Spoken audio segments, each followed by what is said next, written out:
Hey folks, Coach Patrick here from Endurance Nation. In case you couldn't tell, Endurance Nation hat, Endurance Nation 2021 team shirt, triathlon edition this week.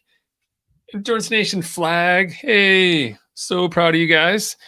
This past weekend, just a quick update for you all before I dive into the full broadcast. This past weekend, we had athletes racing at both Ironman Tulsa, first Ironman of the year, as well as Chattanooga 70.3, which is like our fourth 70.3 of the year.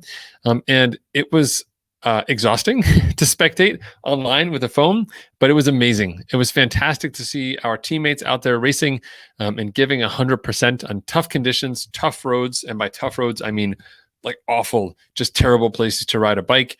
Literally, the city was paving roads the day before the race because Ironman put its foot down after, I think, not touching down on the ground until event weekend. Ironman's running a little lean these days. But it was great to see people out there racing and training, lots of sort of motivation for the rest of us, and incredible performances from first-time finishers to some people just gutting it out, to others placing high in their age groups and even qualifying for Kona. If I'm not mistaken, I think we have 4 qualifiers, which is crazy out of a group of just about 15 athletes. Phenomenal work, team, and just so proud of you all for the work that you've done. And also for everyone else here at home, super inspirational to kind of get back into it and think about, oh my God, like it's for real. In fact, after Tulsa, I got a bunch of messages from people who are doing like Placid or the Timberman that's been reinstated, potentially Tremblant, right? And what's happening in September. And people are like, oh my God, wait a minute. Maybe races will happen. And so folks are sort of doing that panic refocus. Thankfully, many of you inside the team have already been training and been following our great progression since the winter, and things are good. Or perhaps if you weren't waiting on the races, you were doing fun stuff like Ultramay and the Everest Challenge. This weekend is Ultramay, which is the third and final installment of the Everest Challenge. It is a 48, 36 or 24-hour challenge of 1 hour of exercise every 4 hours. We've had 70 people sign up and participate in all the events so far. Last one to go. I'll be curious to see who's going to join in the madness. My family is clearing out of town, giving me full run of the house to bike and run to my heart's content. If my running legs will hold up for my knee, which is kind of not so happy right now, I'll be having a little bike run fun all weekend in Watopia and so on. So be sure to check that out or check us out on our Discord channel. You can learn more about the Discord channel. Just connect with us in general and virtual Zwift at endurancenation.us/Zwift. That's ZWIFT. All right. Awesome. So this week is a recap of not only what happened in May, it's also a chance for me to do a little Q&A. So I'm going to come to your Q&A questions in a minute. But those of you who are here on the broadcast, feel free to put your questions in the chat and I'll come back and answer them later. Okay. Super happy to do that. So just some things that are just kind of coming down. So, yes, for folks, team t-shirt, if you go to enduranceStation.us, there's a store. You can order the 2021 team t-shirt. We have ones for gravel. We have some for dirt. We have some for racing. If you're doing the Zwift racing side of things, we have some for just running. We have some for ultra. All of the facets of Endurance Nation and the different factions, if you will, are represented. You can definitely go ahead and get your shirt. Ships on demand. Fire it up and you can represent when you're out there. Got a catchy little message on the back as well, but I'll let you discover that when you get the shirt yourself or when you shop online. Heading into June, we've got a couple exciting things happening. Some real world events are coming up. Our Phoenix Double Century Challenge through Mile 18 Camps, which is a subsidiary of Endurance Nation, going live. That's on June 11th and 12th. And we will be doing 100 miles each day down from Front Royal to Waynesboro, Virginia. You can learn more at mile18inc.com. Or you can go to www.werise.com, spells just like it sounds, where you can learn more about the challenge and join us. We just launched a virtual edition as well. So if you want to ride with us in the real world and join about 25 other folks who are taking this double century challenge, or if you can't make it, but you want to do it on your own in Zwift, just publish some information today about that going out in our newsletter tomorrow. So you'll have all the updates you need to push your limits, be as crazy as we are, and also get some swag as well, albeit at a smaller scale because you're not with us in person. Later in June, we have our gravel camp, our first ever gravel camp. We've got 5 folks lined up for that right now, which is really exciting. We have room for 5 more. That's the end of June. We're doing 4 days. 4 full days down there in North Carolina, which is going to be epic. It's going to be a ton of fun, and it's going to be an opportunity for us to really explore the off-road scene. So it's, I'm new to gravel, so it's going to be a lot of fun just getting people out there exploring. So it's not a hardcore camp. We are going to ride every day, and we'll do some good work, but it's not a race. We're not crushing each other. The goal here is to learn, have fun, reconnect after 18 months of being off the grid. If you're local to North Carolina, you want to join us, just shoot us a message on the mile18inc.site, inc.com site, and let us know, and we'll be happy to connect with you, or message us on Facebook as well. You can find us there at Mile18. That's spelled out like the word mile and then 18 with all the letters. All right. So that's also coming up. We also just recently, like this week, opened up registration for our 2022 Mayorka Cycling Camp. We've gone twice before. It's an epic camp. It's a fantastic place to train and ride. It's very accessible, and it's an easy place with all the infrastructure on the ground for us to get bikes and train, etc. We reopened that registration. There are 25 spots for the camp. And I think 14 of them are already spoken for by people who registered before and couldn't go to the camp. So we have about 11 spots left for people who are interested to join us in Mayorka for a week, which is just an awesome way to kick off the year. For most people, it ends up replacing a race for about the cost, what it costs you to go to a race, to enter a race, go to a race, and get just like one day of racing. You can get 7 days in Spain, which is just off the charts. Have memories for a lifetime and a ton of fitness to last you well beyond a year. So definitely check that out as well. That's also at mile18inc.com, and that will also be in our newsletter coming up this week. So if you're on part of the Endurance Nation newsletter, go to endurancestation.us/newsletter. Sign up for the newsletter already so you don't miss out on this stuff. Okay. Also tomorrow, just a pro reminder, we are publishing my interview with Didi Griesbauer, who is not only the oldest on the male and female side professional triathlete in the mix, but she's also one of the announcers for Ironman, and she's just an awesome human being. We go way back into the Boston scene back in the early 2000s. So it's a great interview, and I hope you enjoy it. Do check it out, like it, smash the like button, pass it on, tell other people about it. That would be fantastic. Okay. And last thing before I dive into your Q&As, and just as a reminder, folks who are joining in right now, if you've got questions you want answered or anything that's on your mind about endurance, put it in the chat box. I'll see it here. I'm happy to answer you. Last thing coming up that I want to tell you about is we did release a new race execution refresher course. So we have the 4 keys of race execution, which is a comprehensive, over an hour-long video that breaks down racing for the Ironman distance. We have modified that now because Endurance Nation does much more than just Ironman. We do ultra races, we do gravel races, we do mountain biking. You find us at Leadville, you find us at Dirty Kansas, you'll find us, at like the Cocodona 250. Not us, and by us I mean one guy named Gabe who's crazy. But it's a chance for you to capture the high-level stuff around race execution, understand the main structure, and then dive in if you want at the end of that course to more. So you can find out that is on our endurancestation.us website as well under learning. And there's also a post about that in our blog. If you go to endurancestation.us/blog or newsletter coming up, you'll see the information about the course. You can click through and register for that.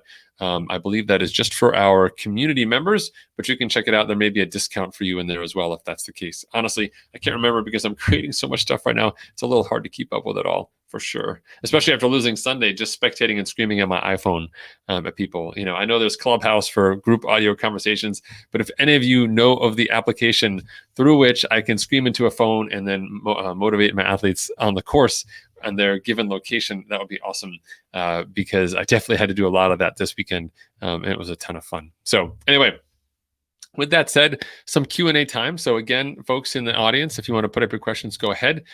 First things first, I wanted to talk about real briefly was an incident that recently happened to one of our athletes who had gone for a long run, an ultra athlete training in the woods, had gone for a long run, battery died on the phone, was trying to send text messages, wasn't sure what happened, but had sprained his knee, decided to kind of lay low overnight, found a safe place to sleep. But of course, no one got that last text message. And so mobilizations had to happen. There was no backup plan. In the morning, of course, he was safe. He was sort of escorted back to his car just to watch out for his knee and everything like that. And while it's easy to laugh about it now because, hey, whatever, at the same time, really, really stark reminder for those of us who are participating in ultra events, not unlike the tragedy that happened in China with the ultra runners there as well, is that when you're out for long times in the wilderness, being awesome, doing epic stuff, that safety needs to be a top priority. So whatever you do, whether you swim, bike, run, or run, or ride, whatever that challenge may be, making sure that you've always got a charged battery for that communication, that you've got a backup plan should something go wrong, some other means to which which people can reach you would be super, super helpful. I think that the more that we get into the epic stuff, it's a reminder of just how vast the world that we live in is. And as athletes push the parameters of what's possible, irrespective of terrain or weather conditions, thanks to gear and training and motivation / inspiration, we have to be super careful as well to make sure that we're doing the right thing, staying healthy for ourselves and also, not jeopardizing others. So just a healthy reminder for all of you around that. Just super, super important. Okay. Now for the training stuff and the racing stuff, I mentioned the race execution course, and we put that out because it's been 18 months since people have raced. And I've gotten quite a few questions offline from people asking me again, what zones do I race in? What do I eat? What do I do? And it's super hard.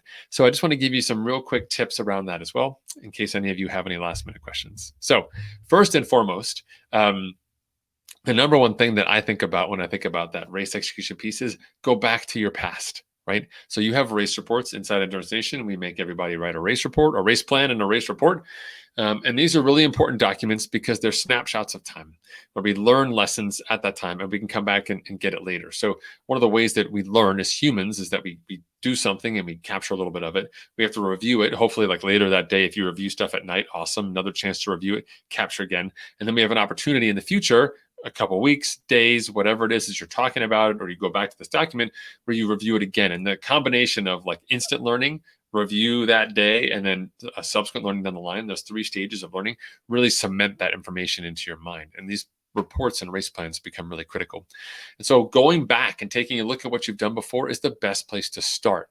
And I say that because when we think about racing now, you and I sitting here talking, racing is a sort of an abstract, far off activity. But when we are racing, we toggle into race mode, especially those of you who've been racing before. And so when we get to race day, even if you and I may have had some sort of, conversations about it or talked about it over coffee, who doesn't love coffee? Then when we get to race mode, you toggle into race mode. And what we talked about doesn't really fit that equation. So you're better off starting with that race mode. And the best way to get into race mode, go back, right? Go back in time, get into your little time machine there, pull that lever down and say, hey, take me back to last time I raced in 19, 18, 17, whatever it was, the last time you did the distance, whatever the race was. Put yourself in that mindset and see what you did. Not because there's nuggets of information that are going to tell you exactly what to do, but it's going to help frame the perspective. It's going to give you that insight as to like, what was I wrestling with? What did I struggle with? There's going to be things in there that you remembered, that you wrote down at the time that you've now subsequently forgotten or glossed over or didn't think about that. So you remember that the race you did in 2018 was tough, but you can't really remember why. So you're like, this time I've got to be tough. But you go back and read that race report and you see, oh my God, like my nutrition broke down and I got really sick. All of that was really, really critical. Well, we got to bring that back, right? And we got to solve that problem now. Have you solved it? We got to go through that. Really important that we dive into that aspect of it so we can make sure that we're really on point going forward. Or we're always inside Endurance Nation trying to iterate forward. We're trying to say, let's take that next step forward. So showing up at a race unprepared, not going back to review, means that the likelihood of you taking that step back is like 50-50. Maybe you go forward, maybe you go back. You might be like about to go forward and then you fall back, right? So we really want to make sure that we build off our past experience. Of course, you can talk to your teammates, talk to other folks and try and race or read stuff online, but your own data is super, super important. So as you engage the race world, please do that. I see we got a question here from Mike. I'll drop it in here. Arizona coming up in November. Hard to believe for sure. It occurred that I need to start looking at registering for the Ironman after that. Unbelievable, right? Like Ironman's super pleased to hear that. Keep the economy going. What do you think about Coeur d'Alene? My wife says it would be too hot and I would be miserable. So driving to the race is nice. Okay, this is Coeur d'Alene is actually like a super interesting event. I did it way back in the day, so on the old bike course. And it is an interesting mix because the water is from the mountains. The water's cold. So the water is in the 60s. Ice cream headache, make it through the first lap and you'll be okay. But that first lap is just not, practice getting into a cold shower, I guess. But right, when you get out on the bike and the run courses, things do heat up over the day. It's not like a brutal heat. Every once in a while, there's an outlier year where sure, you get in the 80s. That's almost any given race between June and August where things could just go that way. Even into September, there could be some extreme weather. So it's hard to say. When you're nestled in the mountains there, some days are fairly cool. And you do get kind of a hall pass for the first half of the day on the bike as well. So it's not the kind of race that you're going to be hot on the bike and the run, but that portions of the run will be hot. I think honestly, if it's local to you, like it sounds like it is, you can drive to it. You'll have an opportunity to train on the course, which is great. Hopefully, you can get out there and do like a weekend or just explore, which is fantastic. Geographically speaking, the weather will be similar, so you'll be able to train outside as that race is also outside, as opposed to someone who's here in November or December or January, but going to New Zealand where it's summer, saying I'm only going to ride indoors and then I'm going to hopefully get outside. Even now, this May race at Tulsa just happened. Most folks didn't get outside just because of the conditions. 1 or 2 rides outside, no open water swimming, super tough. So in that case, I would say I think the event fits the alignment. As long as the timing works for you, you have an opportunity to get on the ground. And then honestly, these days, not that global warming is real, because of course it's totally not real, right? I mean, what the hell are you talking about? I think when we think about that from an athlete perspective, all races are hot. All races are getting hotter, and wrestling with the heat is an important component to that. Inside the team, we have our spreadsheets for nutrition and hydration to help you out. You've got plenty of opportunity to practice, and we can support you through that process to make sure that you're on point, getting ready for it. But I think you'll be okay. So, and we always have quite a few people do it. We don't have there aren't a lot of West Coast races. Sacramento's coming up this year, but for the most part, West Coast races are few and far between. And so we always have people turn up to those races. So you'll have some team mojo as well. Like we had 15 people in Tulsa. That was unique because of early season race, and quite a few of our veteran members had signed up. You can see the video for that weekend over at youtube.com/Endurance Nation, all one word. But we'll have 1 or 2 people that will show up there for Coeur d'Alene as well. I do love the little downtown area. I think they do a really nice job of it. There's not a ton of places to stay right there. If you do need to, you can stay in Spokane, just across the way, and then drive in. It's only a 20-minute drive or something like that, and it's a little bit easier on the options. But downtown Coeur d'Alene is certainly nice. Plenty of good places to chill, and of course, I can tell you, excellent coffee shops as well. Awesome. All right. So I don't know if anyone else has any other questions. I've got one more post-coffee point I want to make, and then we'll wrap things up. Good God. Super hot coffee. Super hot coffee. So the last point, yeah, tracking the Tulsa race was fun, Mike. I totally agree. Thanks for tuning in today. I really appreciate it. So last point I want to make about moving forward from now to the second half of the year, because it's almost the second half of the year, right? We're heading into June, is that the season is only just beginning.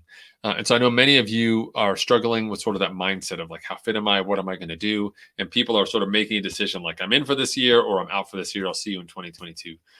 I think that's a really arbitrary decision. And I really encourage you, before you decide that like I'm in or I'm out, is that you get out there, right? The weather's finally turning up here, at least in New England.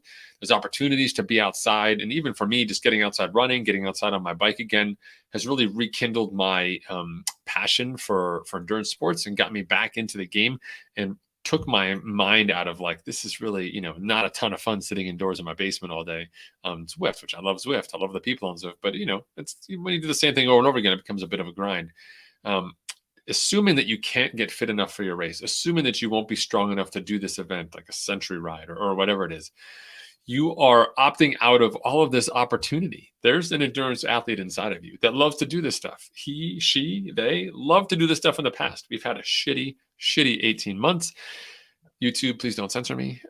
And we're all struggling with what it means to return to normal. And while you're wrestling with that mentally, I just want you to get out there and do some stuff. Let your body be a part of the conversation, right? Like let the perspiration flow, let the endorphins come out, get out there and just move and celebrate the fact that you can do that stuff. Because I think a lot of us have just sort of lost that joy of the sport because we've been so focused on the logistics. In many ways, our sport is a sport of logistics, timing events, travel for events, staging, training, balancing work and life. It's really complicated, but you can be successful as long as you're in it. And to be in it, you've got to really sort of bring that joy to the table. So take a moment. If you need to take a week or two, we're doing this all the time with athletes inside the team. Let's have some unstructured fun training, get out there, do some exploration, put together a couple back-to-back days of some good work and just revel in that experience. And then let's start with that. Because when your mind checks out and says, my body can't do it, if you remember, those of you who've done endurance races, that's a lot like what happens at the end of race day, where your brain starts saying, we can't do this, even though your quads are saying, we are doing it. We're doing it right now. And the brain's like, there's just no way. And your arms are like, yes, there is a way. We're moving. and the arms are screaming at the brain and the legs are screaming at the brain. The brain's like, I can't hear anything. Like everybody here below me, they're just below me. Like what else? That's a wrestling match that we have talk about in a race execution around that body mind connection and making sure that we can finish that race, honor the work that our body has done, and, snap that mind back into attention with our one thing. Similarly speaking, I feel like from a seasonal perspective here in 2021, we're at a very sort of similar inflection point where people really need to make that decision, like, am I in or am I out? And they're making snap decisions instead of just saying, what's possible? You may be surprised the number of athletes we've had who've come back from a couple of years off just this year, who left 3-4 years ago, who've come back this year, is phenomenal. And also just seeing these athletes get back up to speed over time so quickly. Don't sell yourself short, I guess, is another way of putting it, because there's lots of opportunity out there, and let your body do some work and really get back to the foundational elements of our sport that you love, and we can go from there. All right. I want to thank everybody for tuning in. My apologies for the super long update at the beginning, but just very exciting. And of course, I have to admit, I was working on our newsletter just a few moments ago before this broadcast. That's also a friend of mine. If you guys have any questions or comments about training and racing, let us know. There's lots going on for our races, both in the Ironman space, the ultra space, the gravel space between now and the end of the year. Regardless of the events you're doing or your teammates are doing, tell them to check out endurancenation.us. We have a great combination of community and training. You can join just the community and get all the resources and all the behind the scenes stuff like the office hours I'm about to hold in 5 minutes for our team, which I do every week. Learning resources, spreadsheets, training plans, all that good stuff. Or you can dive into the coaching side as well, whatever you want. All that information is online at endurancenation.us. Thanks for tuning in. Hope you guys have a fantastic week and some good weather to go along with it. I'll see you next Wednesday. I'll be back here again, 12 o'clock East Coast time to do the chat. Feel free to drop by anytime. All right. Take care. Have a great week, everyone. I'll see you.